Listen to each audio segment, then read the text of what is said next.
Hey guys, welcome to another video.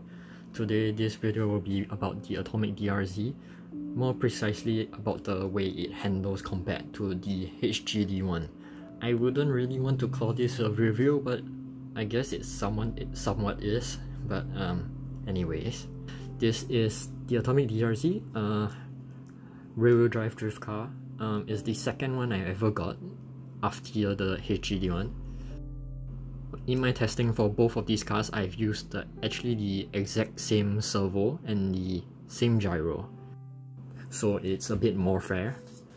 Now the Atomic DRZ, I use the stock setup because the stock setup actually works really well for me.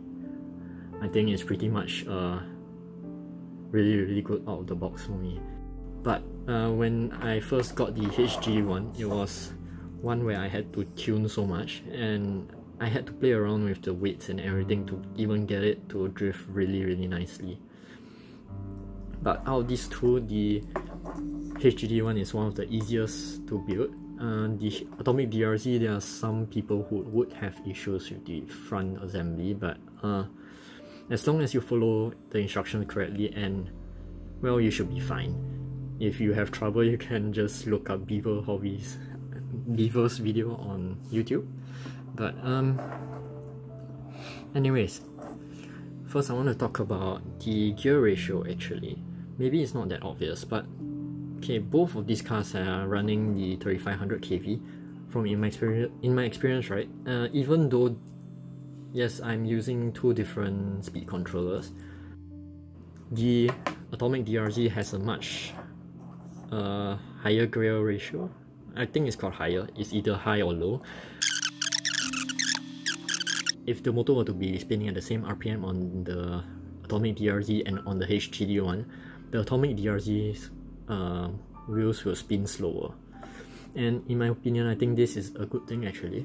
It allows since the gear ratios are so low in a sense, or high, you have much more low speed control when you're using a brushless motor, especially one without a sensor.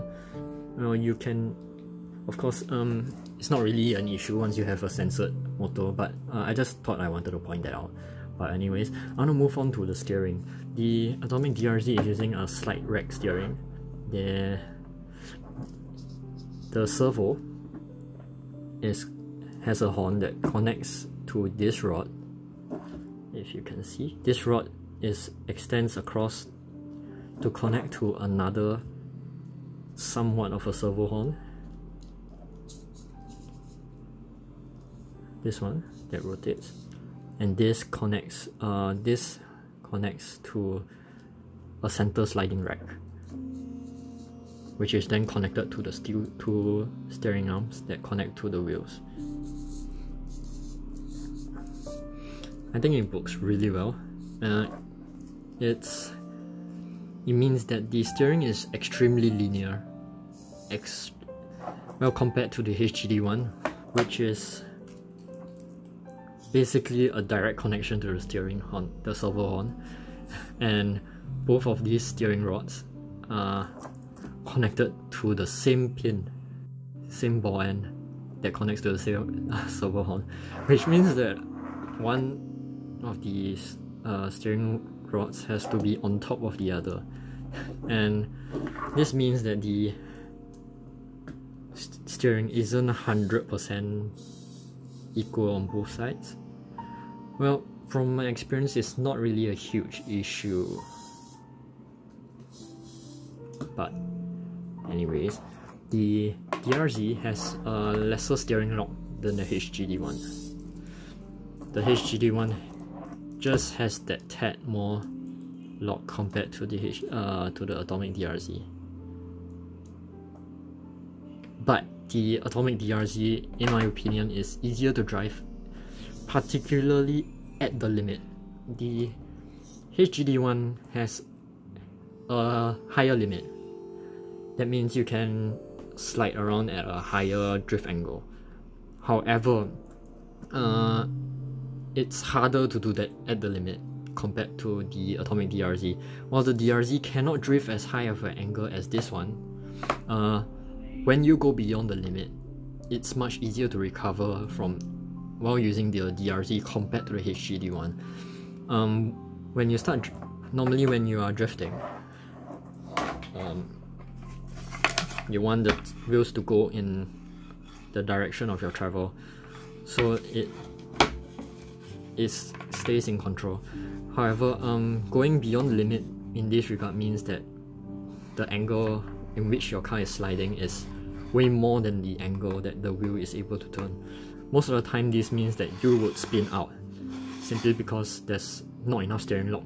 And in particularly, I want to explain that the front wheels are basically producing more traction than the rear when it's traveling in this direction, and this causes it to spin out.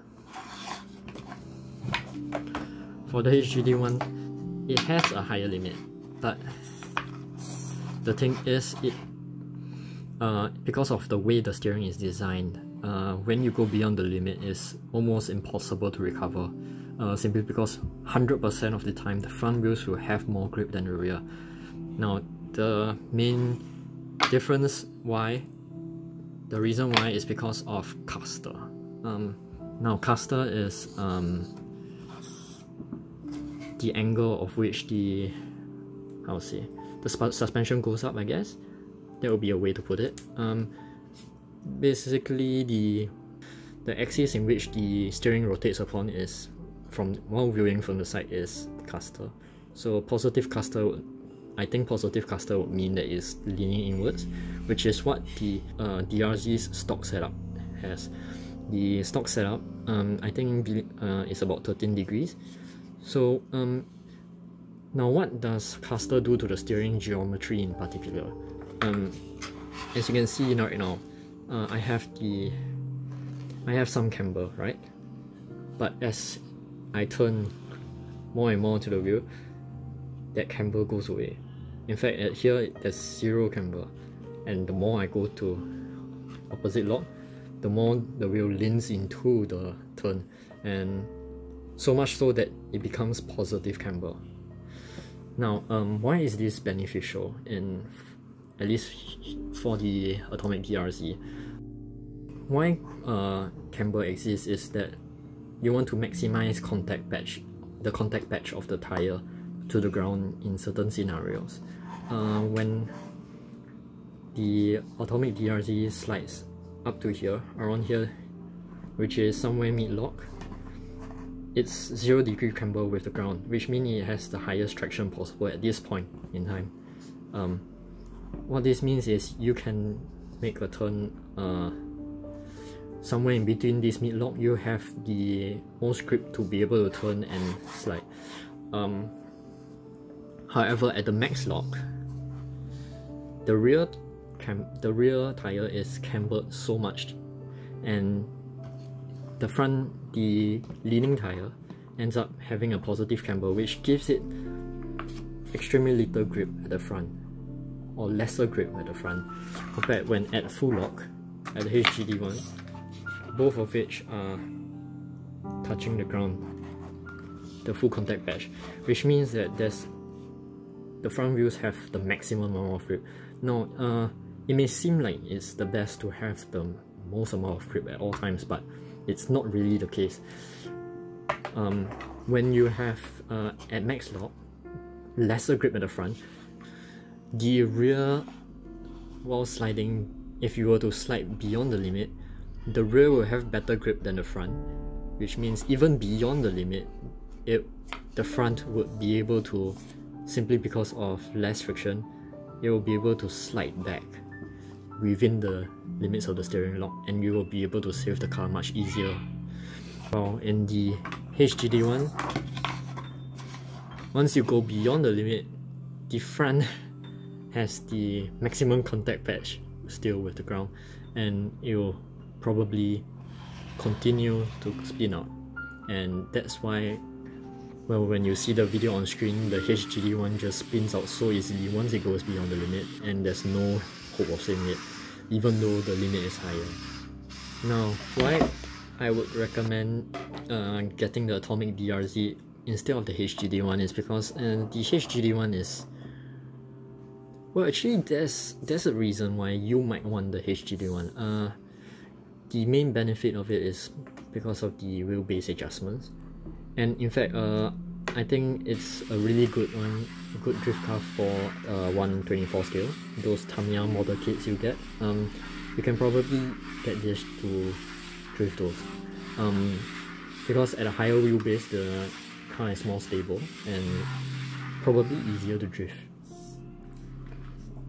Now, the Atomic DRZ, why I would recommend it is because there are still some upgrade paths, and it's just easier to drive if you want to push all the way. And there are several upgrades you still can do to this car. For the HGD one, there's really nothing much you can do already. Because the chassis is already, it's just not really modifiable.